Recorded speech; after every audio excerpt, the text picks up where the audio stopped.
Two great mysteries dominate our lives, love and money. What is love is a question that has been endlessly explored in stories, songs, books, movies, and television. But the same cannot be said about the question, what is money?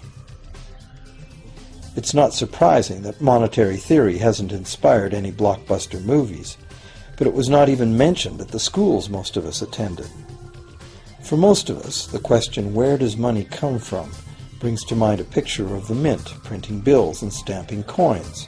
Money, most of us believe, is created by the government. It's true, but only to a point. Those metal and paper symbols of value we usually think of as money are indeed produced by an agency of the federal government called the Mint. But the vast majority of money is not created by the Mint. It is created in huge amounts every day by private corporations known as banks. Most of us believe that banks lend out money that has been entrusted to them by depositors. Easy to picture, but not the truth. In fact, banks create the money they loan, not from the bank's own earnings, not from the money deposited, but directly from the borrower's promise to repay. The borrower's signature on the loan papers is an obligation to pay the bank the amount of the loan plus interest, or lose the house, the car, whatever asset was pledged as collateral. That's a big commitment from the borrower. What does the same signature require of the bank? The bank gets to conjure into existence the amount of the loan and just write it into the borrower's account. Sound far-fetched? Surely that can't be true. But it is.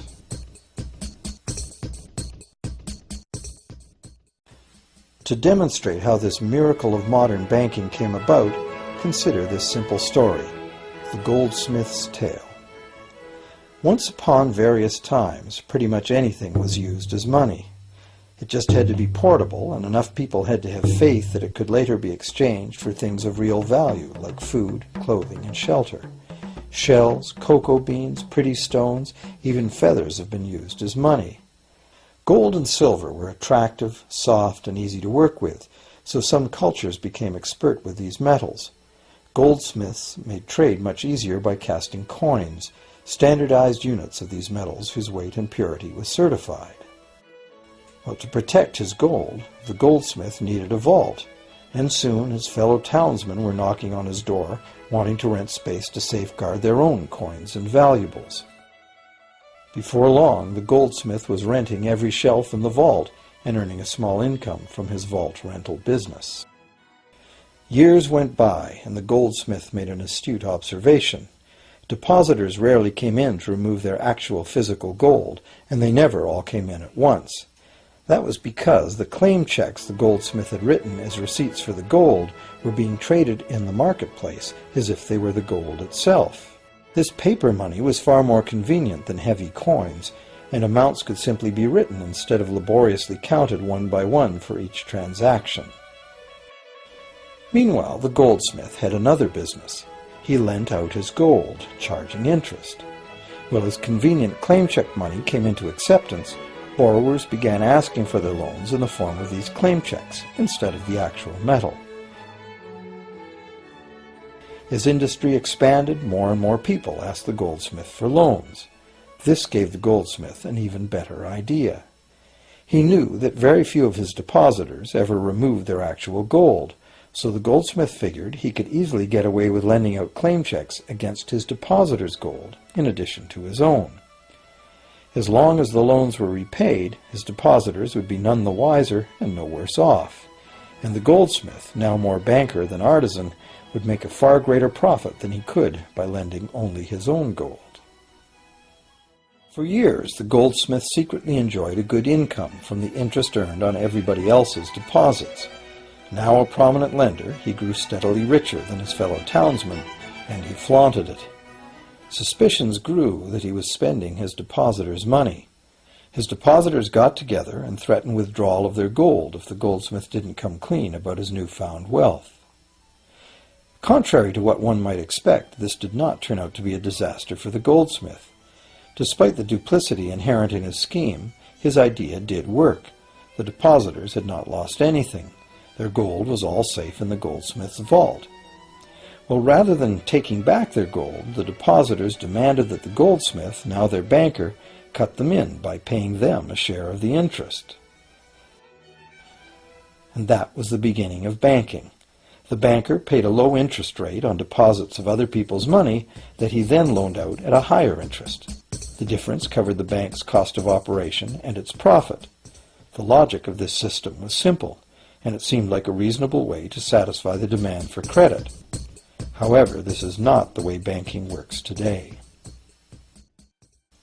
Our goldsmith banker was not content with the income remaining after sharing the interest earnings with his depositors, and the demand for credit was growing fast as Europeans spread out across the world.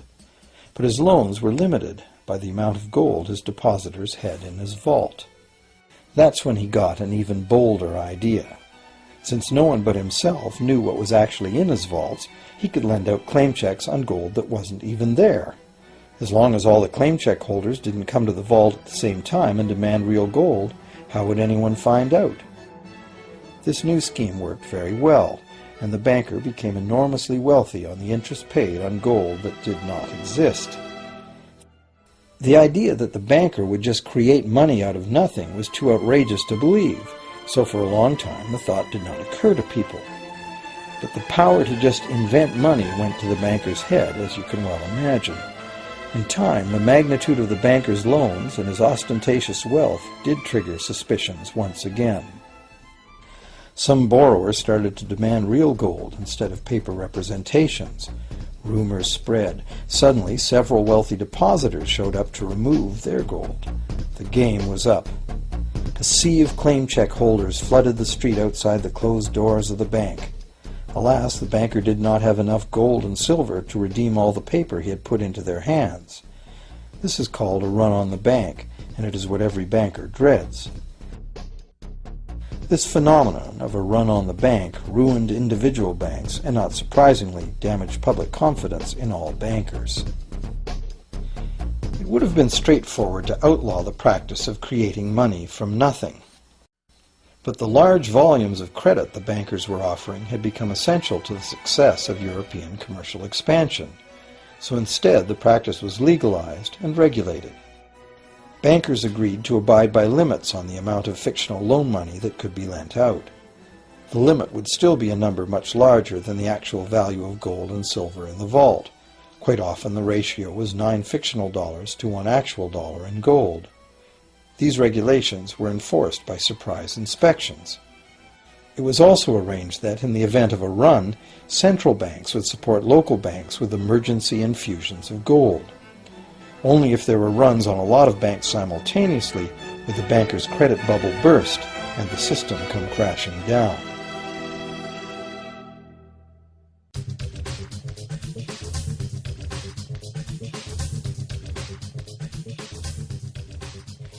Over the years, the fractional reserve system and its integrated network of banks backed by a central bank has become the dominant money system of the world.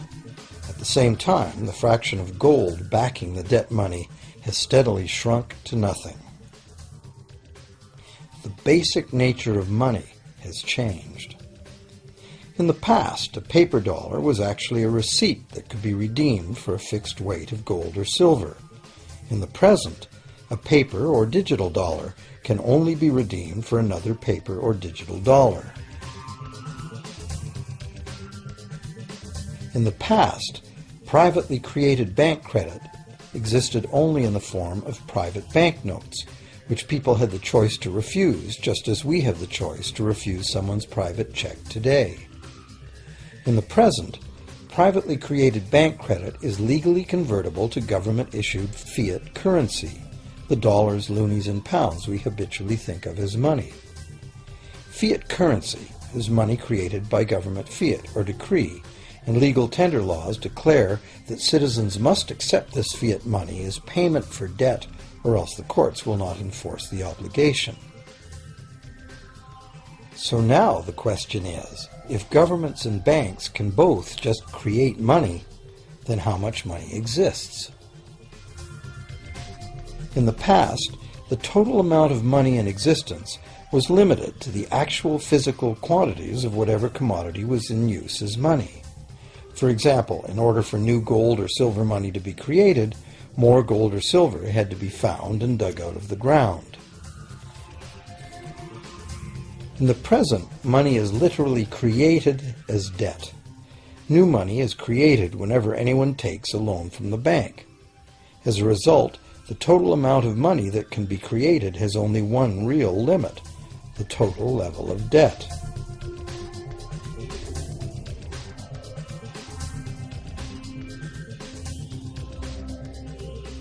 Governments place an additional statutory limit on the creation of new money by enforcing rules known as fractional reserve requirements. Essentially arbitrary, fractional reserve requirements vary from country to country and from time to time. In the past, it was common to require banks to have at least $1 worth of real gold in the vault to back $10 worth of debt money created. Today, reserve requirement ratios no longer apply to the ratio of new money to gold on deposit, but merely to the ratio of new debt money to existing debt money on deposit in the bank. Today, a bank's reserves consist of two things: the amount of government-issued cash or equivalent that the bank has deposited with the central bank, plus the amount of already existing debt money the bank has on deposit. To illustrate this in a simple way, let's imagine that a new bank has just started up and has no depositors yet. However, the bank's investors have made a reserve deposit of $1,111.12 of existing cash money at the central bank. The required reserve ratio is 9-to-1. Step 1. The doors open and the new bank welcomes its first loan customer. He needs $10,000 to buy a car. At the 9-to-1 reserve ratio, the new bank's reserve at the central bank, also known as high-powered money, allows it to legally conjure into existence 9 times that amount, or $10,000, on the basis of the borrower's pledge of debt. This $10,000 is not taken from anywhere. It's brand new money simply typed into the borrower's account as bank credit. The borrower then writes a check on that bank credit to buy the used car. Step 2.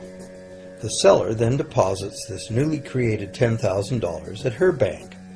Unlike the high-powered government money deposited at the central bank, this newly created credit money cannot be multiplied by the reserve ratio. Instead, it's divided by the reserve ratio. At a ratio of 9-to-1, a new loan of $9,000 can be created on the basis of the $10,000 deposit. Step 3. If that $9,000 is then deposited by a third party at the same bank that created it or at a different one, it becomes the legal basis for a third issue of bank credit, this time for the amount of $8,100. Like one of those Russian dolls, where each layer contains a slightly smaller doll inside, each new deposit contains the potential for a slightly smaller loan in an infinitely decreasing series. Now, if the loan money created is not deposited at the bank, the process stops. That's the unpredictable part of the money creation mechanism. But more likely, at every step, the new money will be deposited at a bank, and the reserve ratio process can repeat itself over and over until almost $100,000 of brand new money has been created within the banking system. All of this new money has been created entirely from debt, and the whole process has been legally authorized by the initial reserve deposit of just $1,111.12, which is still sitting untouched at the central bank. What's more, under this ingenious system, the books of each bank in the chain must show that the bank has 10% more on deposit than it has out on loan. This gives banks a very real incentive to seek deposits in order to be able to make loans, supporting the general but misleading impression that loans come out of deposits. Now, unless all the successive loans are deposited at the same bank, It cannot be said that any one bank got to multiply its initial high-powered money reserve almost 90 times by issuing bank credit out of nothing. However, the banking system is a closed loop. Bank credit created at one bank becomes a deposit in another, and vice versa. In a theoretical world of perfectly equal exchanges, the ultimate effect would be exactly the same as if the whole process took place within one bank. That is, the bank's initial central bank reserve of a little over $1,100 allows it to ultimately collect interest on up to $100,000 the bank never had.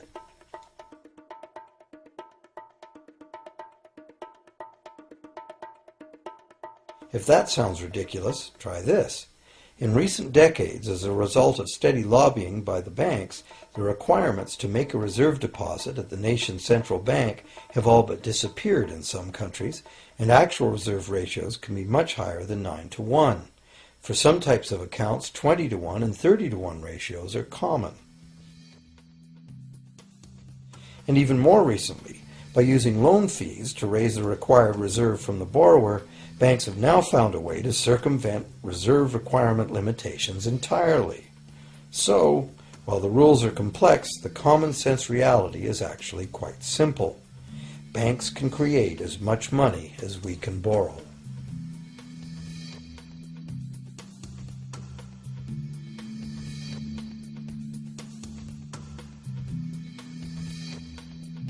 Despite the endlessly presented mint footage, government-created money typically accounts for less than 5% of the money in circulation.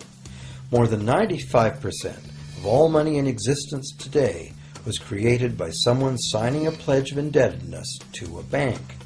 What's more, this bank credit money is being created and destroyed in huge amounts every day, as new loans are made and old ones repaid.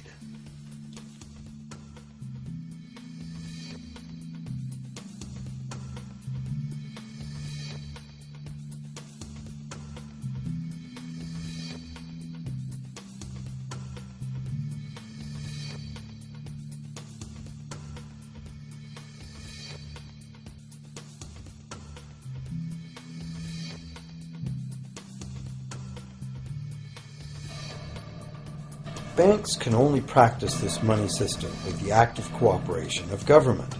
First, governments pass legal tender laws to make us use the national fiat currency. Secondly, governments allow private bank credit to be paid out in this government currency. Thirdly, government courts enforce debts. And lastly, governments pass regulations to protect the money system's functionality and credibility with the public, while doing nothing to inform the public about where money really comes from. The simple truth is that when we sign on the dotted line for a so-called loan or mortgage, our signed pledge of payment, backed by the assets we pledge to forfeit should we fail to pay, is the only thing of real value involved in the transaction. To anyone who believes we will honor our pledge, that loan agreement or mortgage is now a portable, exchangeable, and saleable piece of paper. It's an IOU. It represents value and is therefore a form of money. This money the borrower exchanges for the bank's so-called loan. Now, a loan in the real world means that the lender must have something to lend. If you need a hammer, my loaning you a promise to provide a hammer I don't have won't be of much help. But in the artificial world of money, a bank's promise to pay money it doesn't have is allowed to be passed off as money, and we accept it as such.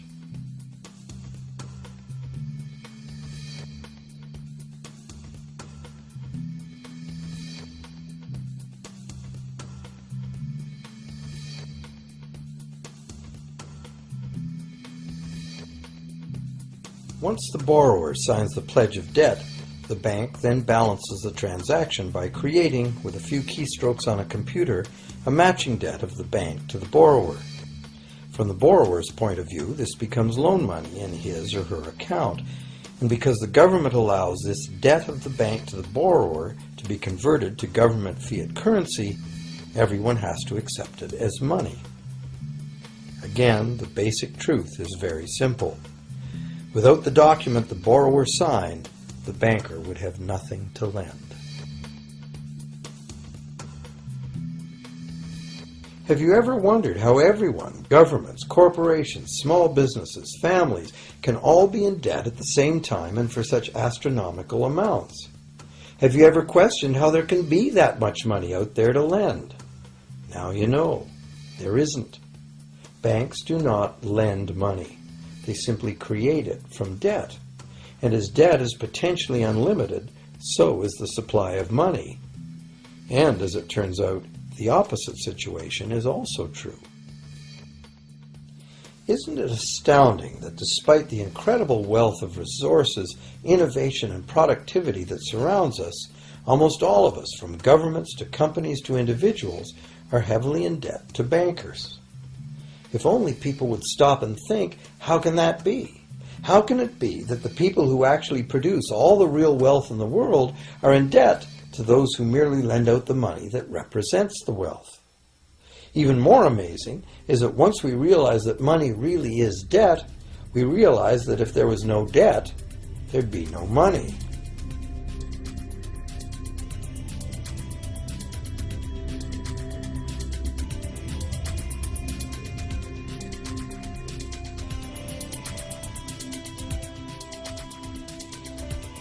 If this is news to you, you are not alone. Most people imagine that if all debts were paid off, the state of the economy would improve. It's certainly true on an individual level. Just as we have more money to spend when our loan payments are finished, we think that if everyone were out of debt, there would be more money to spend in general. But the truth is the exact opposite. There would be no money at all. There it is. We are totally dependent on continually renewed bank credit for there to be any money in existence. No loans, no money, which is what happened during the Great Depression. The money supply shrank drastically as the supply of loans dried up.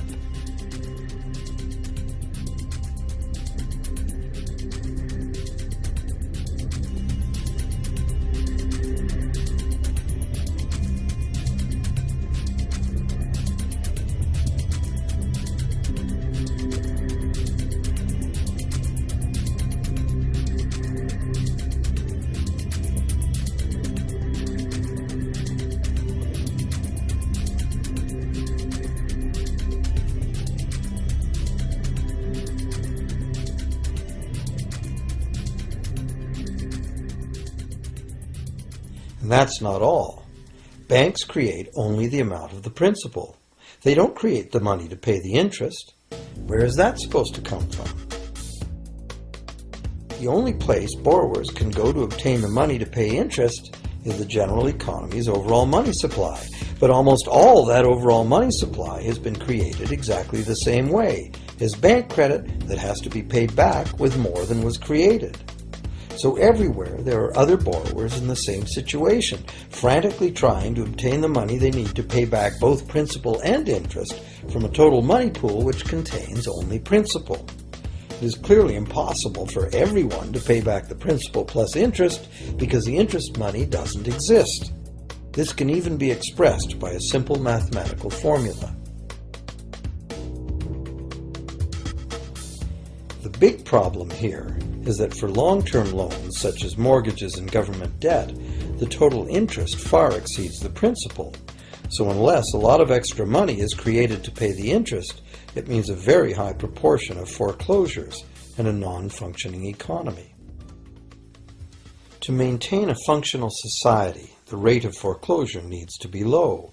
And so, to accomplish this, more and more new debt money has to be created to satisfy today's demands for money to service the previous debt.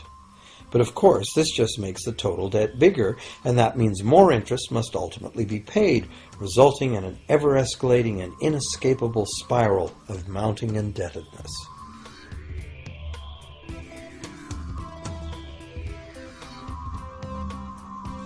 It is only the time lag between money's creation as new loans and its repayment that keeps the overall shortage of money from catching up and bankrupting the entire system.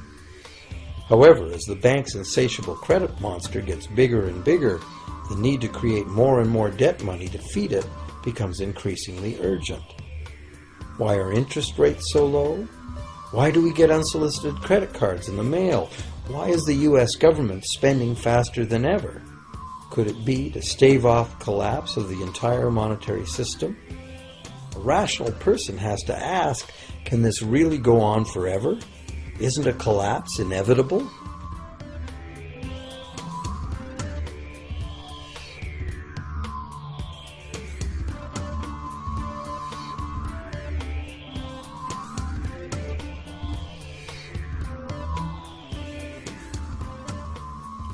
Money facilitates production and trade. As the money supply increases, money just becomes increasingly worthless unless the volume of production and trade in the real world grows by the same amount. Add to this the realization that when we hear that the economy is growing at 3% per year, it sounds like a constant rate, but it's not. This year's 3% represents more real goods and services than last year's 3% because it's 3% of the new total. Instead of a straight line as is naturally visualized from the words, it is really an exponential curve getting steeper and steeper. The problem, of course, is that perpetual growth of the real economy requires perpetually escalating use of real-world resources and energy.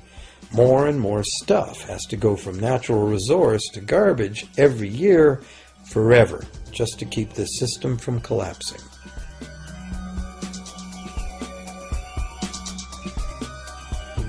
What can we do about this downright scary situation?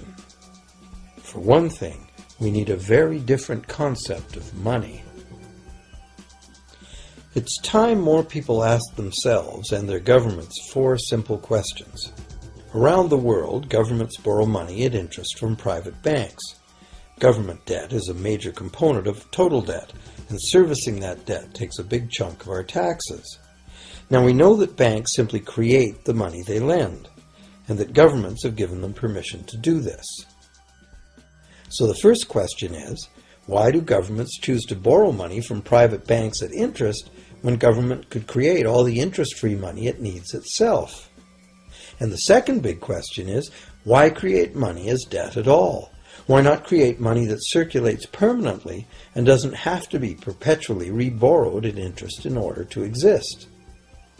The third question, how can a money system that can only function with perpetually accelerating growth be used to build a sustainable economy? Isn't it logical that perpetually accelerating growth and sustainability are incompatible? And finally, what is it about our current system that makes it totally dependent on perpetual growth? What needs to be changed to allow the creation of a sustainable economy? At one time, charging any interest on a loan was called usury and was subject to severe penalties, including death. Every major religion forbade usury. Most of the arguments made against the practice were moral. It was held that money's only legitimate purpose was to facilitate the exchange of real goods and services. Any form of making money from simply having money was regarded as the act of a parasite or of a thief. However, as the credit needs of commerce increased, the moral arguments eventually gave way to the argument that lending involves risk and loss of opportunity to the lender, and therefore attempting to make a profit from lending is justified. Today, these notions seem quaint. Today, the idea of making money from money is held as an ideal to strive for. Why work when you can get your money to work for you? However, in trying to envision a sustainable future, it's very clear that the charging of interest is both a moral and a practical problem. Imagine a society and economy that can endure for centuries because, instead of plundering its capital stores of energy, it restricts itself to present-day income. No more wood is harvested than grows in the same period. All energy is renewable, solar, gravitational, geothermal, magnetic, and whatever else we discover. This society lives within the limits of its non-renewable resources by reusing and recycling everything, and the population just replaces itself. Such a society could never function using a money system utterly dependent on perpetually accelerating growth. A stable economy would need a money supply at least capable of remaining stable without collapsing. Let's say the total volume of this stable money supply is represented by this big circle. Let's also imagine that moneylenders must actually have existing money to lend. If some people within this money supply begin systematically lending money at interest, their share of the money supply will grow. If they continually reloan at interest all the money that gets paid back, what's the inevitable result? Whether it's gold, fiat, or debt money doesn't matter. The moneylenders will end up with all the money. And after the foreclosures and bankruptcies are all filed, they'll get all the real property too. Only if the proceeds of lending at interest were evenly distributed among the population would this central problem be solved. Heavy taxation of bank profits might accomplish this goal, but then why would banks want to be in business? If we were ever able to free ourselves of the current situation, we could imagine banking run as a non-profit service to society, dispersing its interest earnings as a universal citizen dividend, or lending without charging interest at all.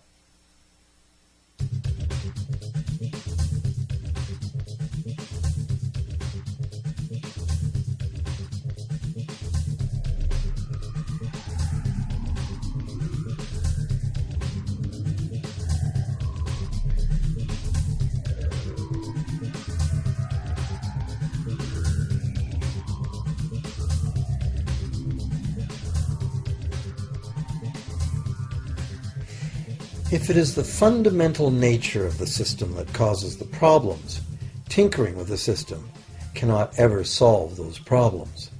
The system itself must be replaced. Many monetary critics call for a return to gold-based money, claiming that gold has a long history of reliability. They ignore the many scams that can be played with gold, shaving coins, debasing the metal, cornering the market, all of which were abundantly practiced in ancient Rome and contributed to its fall. Some advocate silver at being more abundant than gold and therefore more difficult to corner. Many question the need to bring back precious metals at all. No one wants to go back to carrying heavy sacks of coins to go shopping. It's a certainty that paper, digital, plastic, or more likely biometric ID money would be the real medium of trade, with the same potential for creating unlimited debt money we have now. Beyond that, if gold again became the sole legal basis of money, those who have no gold would suddenly have no money.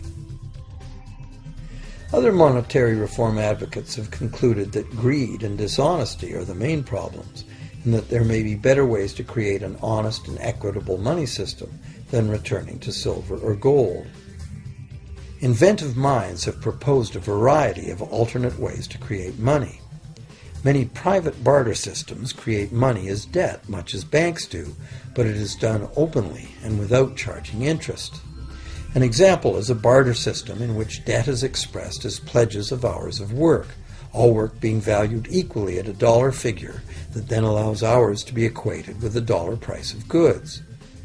This kind of money system can be set up by anyone who can devise a way to do the accounting and find willing and trustworthy participants. Setting up a local barter money system, even if it were little used now, would be prudent emergency planning for any community. Monetary reform, like electoral reform, is a big topic, and one that requires a willingness to change and to think outside the box. Monetary reform, again, like electoral reform, will not come easily, because the enormously powerful interests that benefit from the existing system will do their utmost to maintain their advantage.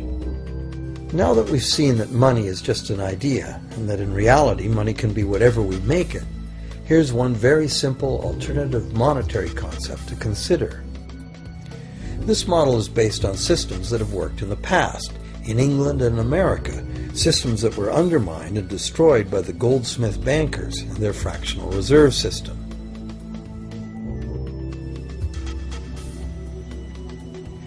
create an economy based on permanent interest-free money, money could simply be created and spent into the economy by the government, preferably on long-lasting infrastructure that facilitates the economy, such as roads, railroads, bridges, harbors, and public markets.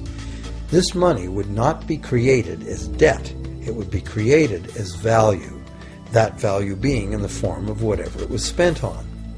If this new money facilitated a proportional increase in trade requiring its use, it would cause no inflation whatsoever. If government spending did cause inflation, there would be two courses of action available. Inflation is equivalent in effect to a flat tax on money. Whether the money goes down in value 20% or the government takes 20% of our money away from us, the effect on our buying power is the same. Viewed this way, inflation in place of taxation might be politically acceptable if well spent and kept within limits. Or government could choose to counter inflation by collecting tax monies that it then takes out of use, thus reducing the money supply and restoring its value. To control deflation, which is the phenomenon of falling wages and prices, the government would simply spend more money into existence. With no competing private debt money creation, governments would have more effective control of their nation's money supply. The public would know whom to blame if things went wrong. Governments would rise and fall on their ability to preserve the value of money. Government would operate primarily on taxes, as it does now, but tax money would go much, much further, as none of it would be required to pay interest to private bankers. There could be no national debt if the federal government simply created the money it needed. Our perpetual collective servitude to the banks through interest payments on government debt would be impossible.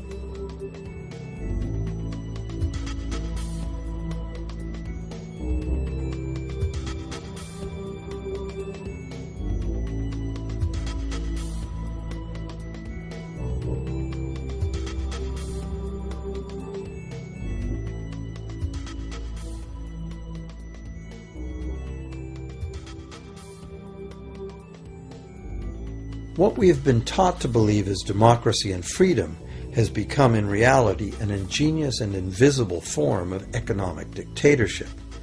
As long as our entire society remains utterly dependent on bank credit for its supply of money, bankers will be in the position to make the decisions on who gets the money they need and who doesn't.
Few people are aware today that the history of the United States since the Revolution in 1776 has been, in large part, the story of an epic struggle to get free and stay free of control by the European international banks.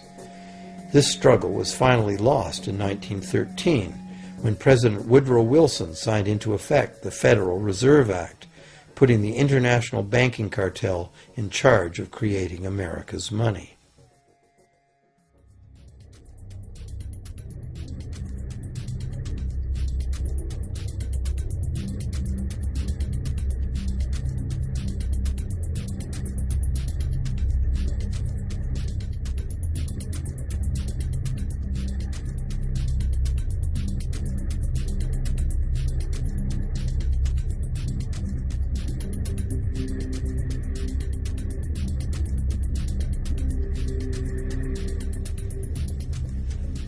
power of this system is deeply ingrained.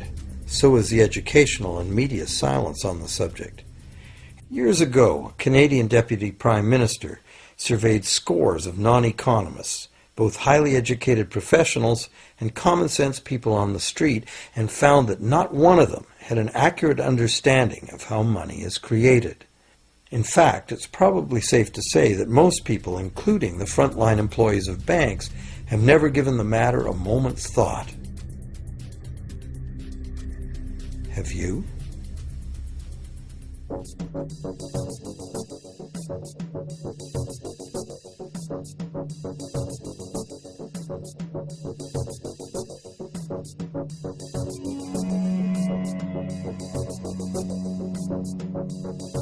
The modern money-as-debt system was born a little over 300 years ago, when the first Bank of England was set up with a royal charter for fractional lending of gold receipts at a modest ratio of 2 to 1. That modest ratio was just the proverbial foot in the door. The system is now worldwide, creates virtually unlimited amounts of money out of thin air, and has almost everyone on the planet chained to a perpetually growing debt that can never be paid off.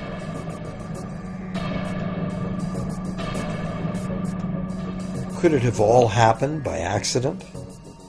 Or is it a conspiracy? Obviously, something very big is at stake here.